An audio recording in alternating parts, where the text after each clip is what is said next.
What's going on, everybody? It is I, the one and only Gyurk Skywalker, and I hope you guys are having a great day today. I am home from vacation. Apologies that the last video was not, what you guys maybe were expecting. For those that did watch it, I appreciate you guys. And before this video goes any farther, I hope you will give me your thoughts in the comments below. Hit the like button and subscribe and hit the notification bell so you never miss another upload. Generally speaking, the next several uploads will be on Fridays. Generally speaking, I have another video I'm going to be doing probably tomorrow, and it's about Indy 5 and director James Mangold, the director of Indy 5, going off on fans for political opinions and why I'm rapidly being drawn out of entertainment in general right now, except for anime and a few other DC projects like that came out several years ago that I've been watching and thoroughly enjoying. But anyway, I digress. This is Bad Batch Episode 7 review. So we start off the episode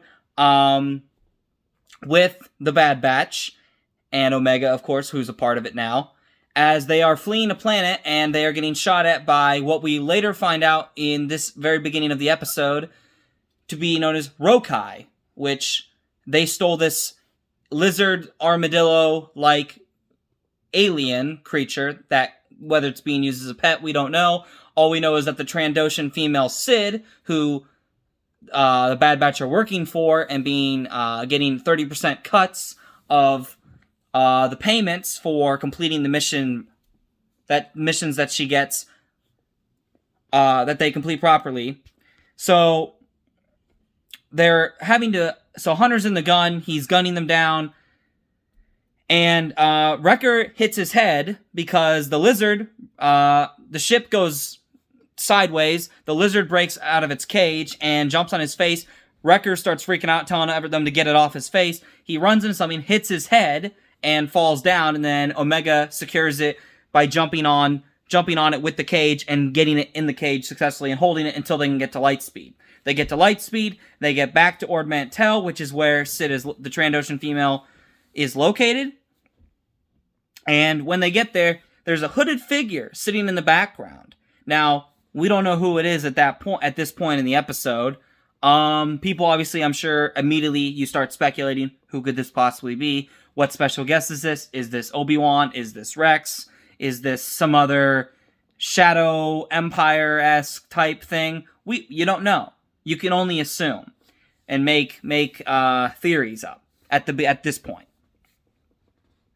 So they're starting to obviously catch on that Sid doesn't care what happens to the creatures or individuals that they save or bring back to her.